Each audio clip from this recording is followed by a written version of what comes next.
Perché da Rivamonte spostarsi a Belluno per fare istituto geometri o d'altro costava e non c'era mica tanti soldi a quel tempo.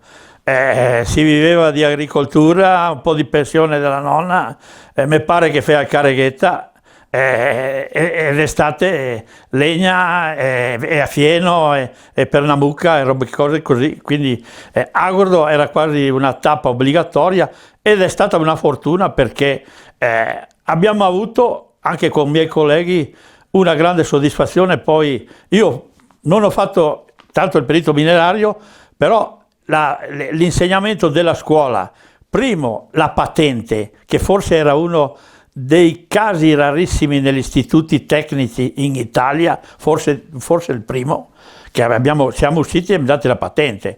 Mi presento in cantiere, io dovevo guidare la Jeep Willys, che consumava 50 litri di benzina al giorno, però se non era quella, uno ti diceva cosa vieni a fare. E secondo, anche le esperienze manuali, per esempio il terzo anno, il secondo anno, a fare falegnameria, per esempio, quindi l'utilizzo anche delle mani, cosa che io avevo già un po' imparato con mio padre che faceva il careghetta, quindi una lima, il coltello, il manarin se si usava, e poi anche perfino all'istituto minerario ai primi anni abbiamo fatto anche officina per farsi un martelletto.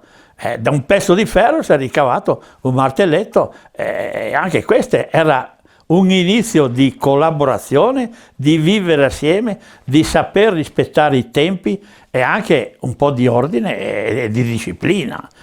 Per non dire poi il quarto anno, quando siamo andati in galleria, che questa è stata un'esperienza bellissima perché la squadra che si faceva, di solito c'è il primo l'avanzamento, una squadra faceva l'avanzamento, l'altro col carrello portava fuori il materiale che avevano scavato e magari mettevano accenti, una cosa del genere, ma è i primi momenti dopo i giochi che si è fatto tra ragazzi di vivere assieme, di collaborare, di dire ma Meo fa così, Meo fa cosà, questo è stato un'esperienza un po' dannosa, era che poi avevamo imparato a fumare, ecco, questo sì, perché inizialmente uno voleva magari una cicca, se la faceva prestare, poi vai dal tabacchino, ti compri 5 sigarette nella bustina e cominci, però è stata una cosa passeggera, io non ho mai poi più fumato, quindi non è stato un vizio che mi ha insegnato all'istituto minerario.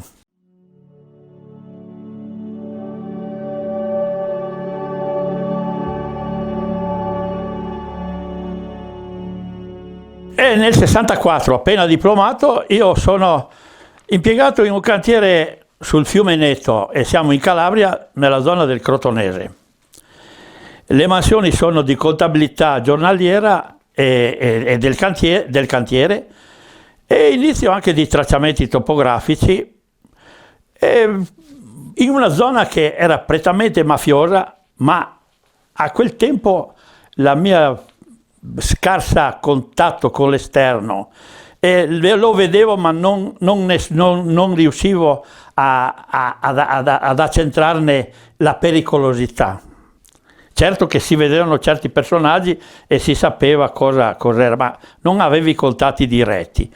E in questo cantiere noi lavoravamo con un'impresa che il principale era di Rivamonte, ma loro venivano dal Venezuela ed è stato interessantissimo perché loro avevano un sistema americano per cui l'impianto della Loro Parisini, che era i primi impianti che si mettevano, le auto betoniere della Loro Parisini che arrivavano da Milano, che venivano in Calabria, che era come una rarità perché la Calabria sembrava che fosse le coste dell'Africa allora.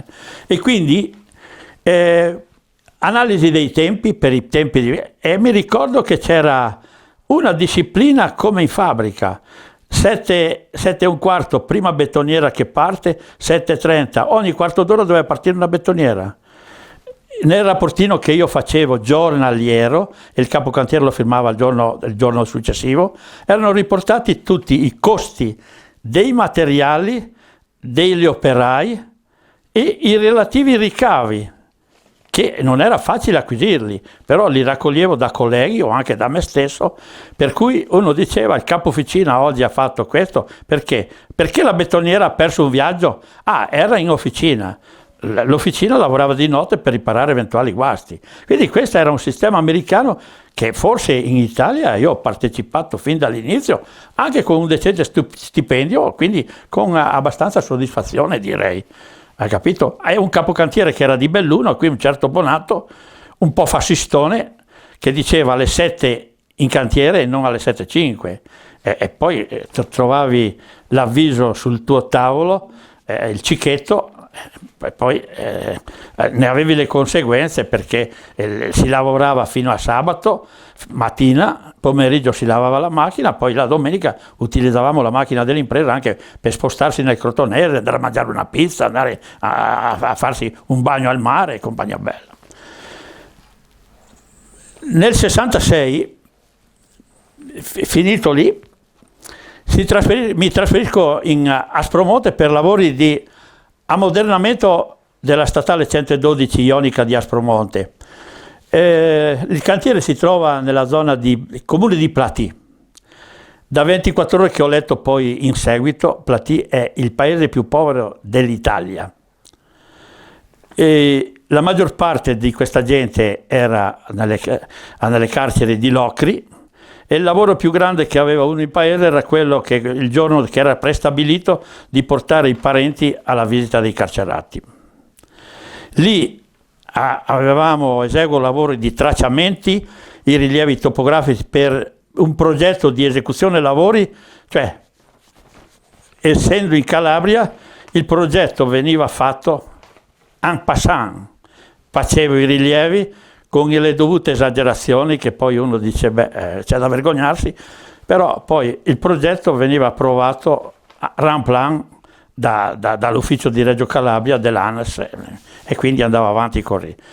Qui siamo in zona prettamente mafiosa, ad alto potenziale veramente, per citare vari personaggi di spicco della mafia di Aspromonte, come Lia Agresta, di cui tante volte la domenica eravamo obbligati ad andare a pranzo da loro, le donne in una sala, gli uomini nell'altra, e per esempio i Barbaro di Platì, anche questi, che hanno fatto il sequestro Casella, se lei ha ragione.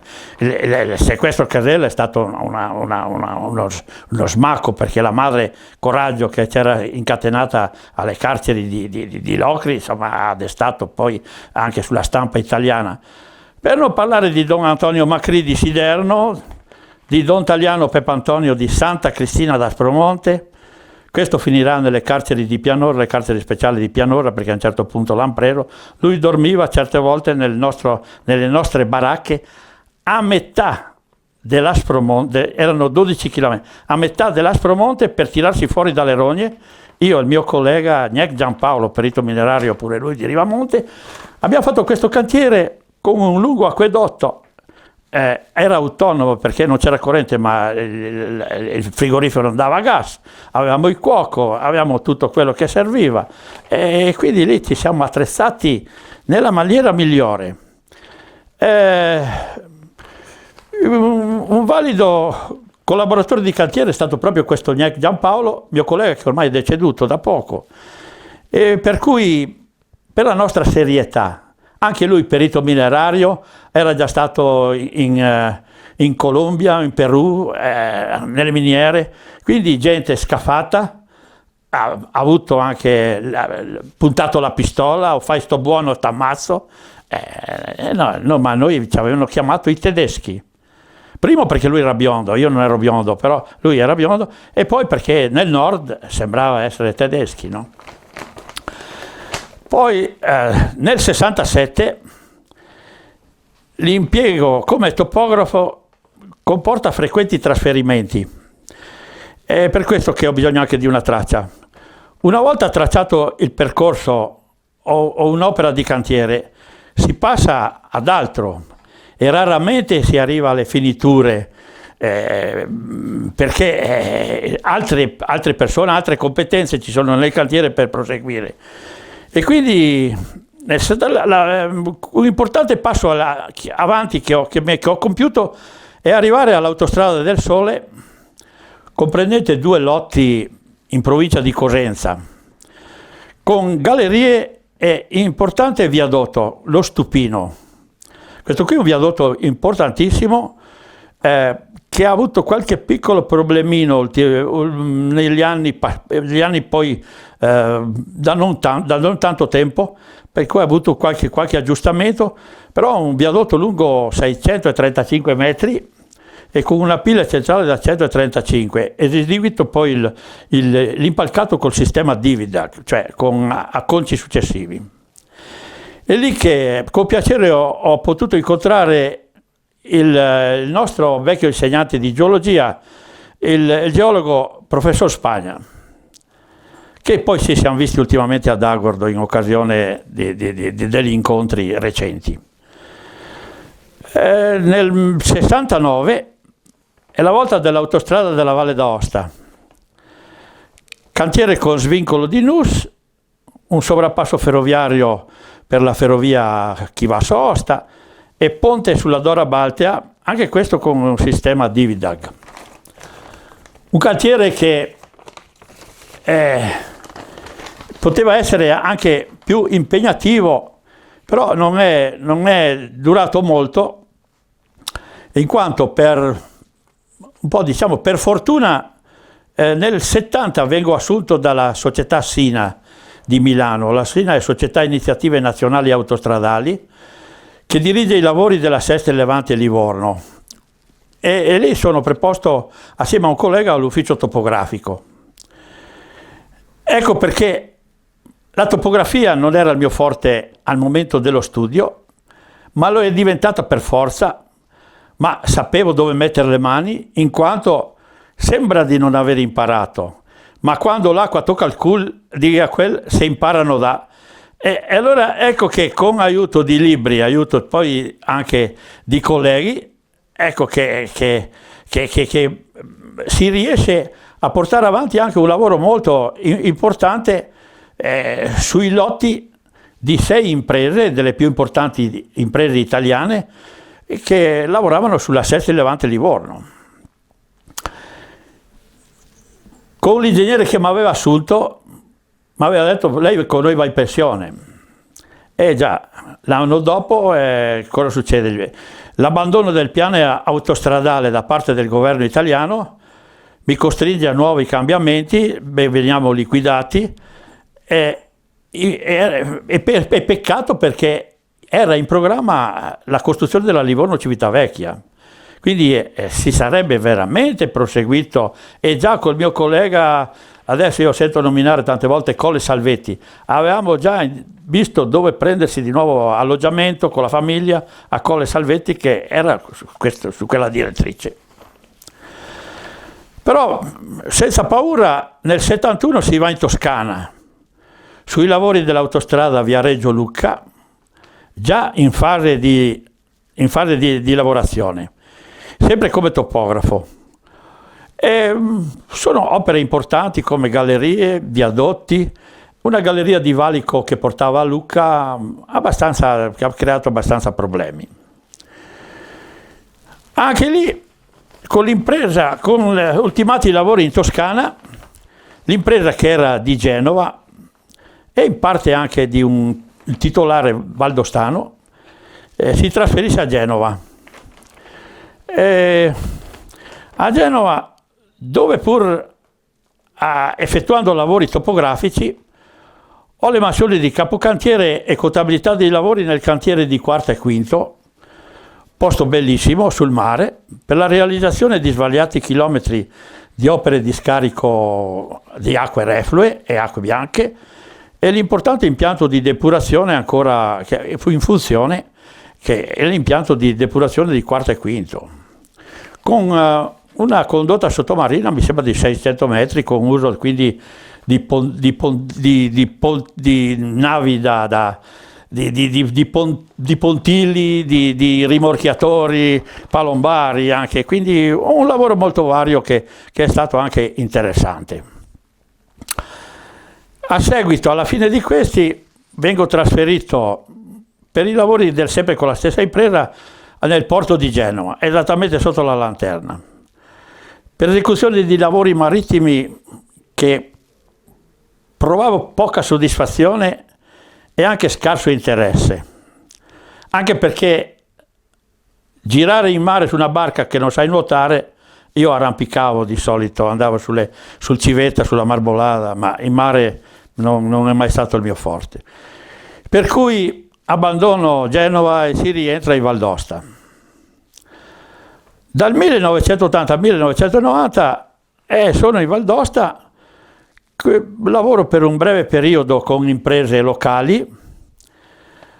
Ho la bella occasione di essere assunto però di nuovo dalla Sina, dove già in vecchi tempi ero stato dipendente, che aveva la direzione lavori del cantiere di raccordo dell'autostrada con il Gran San Bernardo. Lì ho la mansione di capolotto e si realizza un importante viadotto di 200 metri sul viadotto Boutier eseguito col sistema Divdiak, e poi anche di nuovo un'esperienza che è stato anche un bel ripasso, e ripreso magari qualche volta ancora in mano i vecchi libri del Gerbella, che erano arte mineraria e le vecchi libri che da tempo stavano a riposare in libreria, e per lavori in 1,5 chilometri di galleria Code Sorelei, che aveva presentato per questioni di rocce a franapoggio anche dei momenti un po' critici. Non abbiamo mai avuto sfornelli, però abbiamo dovuto stare molto attenti e anche pericolosità, diciamo, nell'avanzamento. Nel 1990, ultimati i lavori con la Sina, ho avuto molta fortuna. Ottengo dalla società Autoporto Valle d'Aosta, una società che era mista, privata e regionale, la responsabilità dell'ufficio tecnico per eseguire i lavori di riqualificazione dell'area autoportuale. Una volta all'autoporto si fermavano tutti i beni provenienti dall'Europa per le dogane. Quindi era un centro di dogana, un centro di smistamento, un controllo di tutto il traffico pesante che arrivava dal Monte Bianco. Con l'abolizione dei sistemi di controlli europei, solo la Svizzera, perché è rimasta ancora, è stato importante realizzare, quindi è stato demolito le vecchie strutture, creato nuove strutture con importanti finanziamenti della Comunità Europea. Qui abbiamo costruito degli edifici industriali, edifici commerciali e un grandissimo parcheggio che anche oggi si sente nominare, dice i tir diretti a Montebianco sono fermi all'autoporto di Aosta per problemi di viabilità, di traffico, di interruzioni. Nel 2001 si va in pensione, evviva!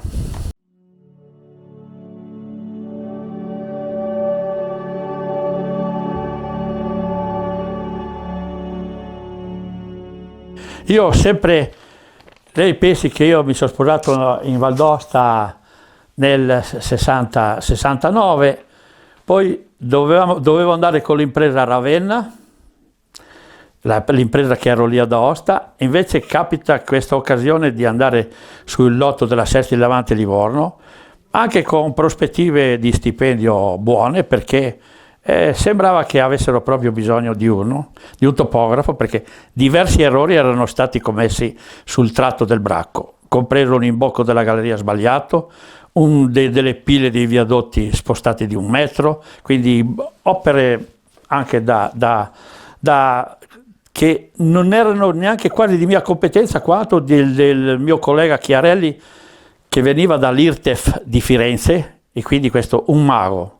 Cioè la topografia lui la stava inventando anche allora, a parte i rilievi che noi, cioè se io dettavo e l'altro scriveva, non faceva in tempo a scrivere perché eravamo come mitragliatrici, e lui mi aveva insegnato anche a fare, quando era finito il rilievo, sembrava la fotografia di un quadretto dove vedevi le recinzioni, i muretti, le vigne, la casetta, l'affare, hai capito? Quindi molto importante questo signore, che poi la sera in albergo, mi ricordo, senza tante macchinette, tante calcolatrici con il semplice regolo, clic e clac, si compilavano i registri di rilievo che poi si mandavano a Milano per l'elaborazione.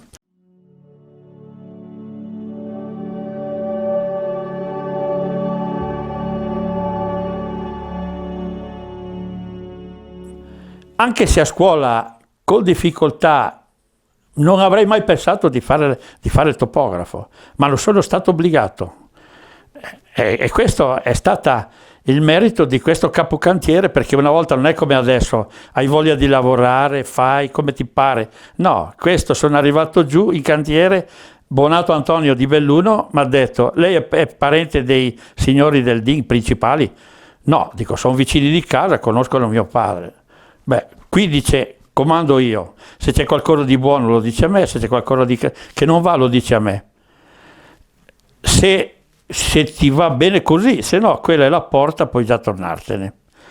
Quando mi ha chiesto, dice, vai sull'argine del fiume Neto e prenditi il tacheometro che poi io arrivo col progetto perché il tuo collega si è infortunato al ginocchio, e dice, ma io non sono mica capace. Cosa? Cosa? Cosa hai detto? Ma cosa sei venuto qui a fare?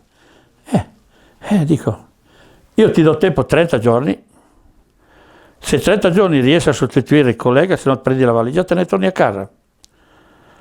Ed è così che la notte si studiava, fatto inviare dei libri da Padova da un mio amico, che i miei li avevo venduti una parte alla fine dell'anno perché uno aveva bisogno di soldini, per dire, l'arte mineraria, i libri ce l'ho ancora a casa, ma quelli uno non avrei mai ritenuto di fare topografo.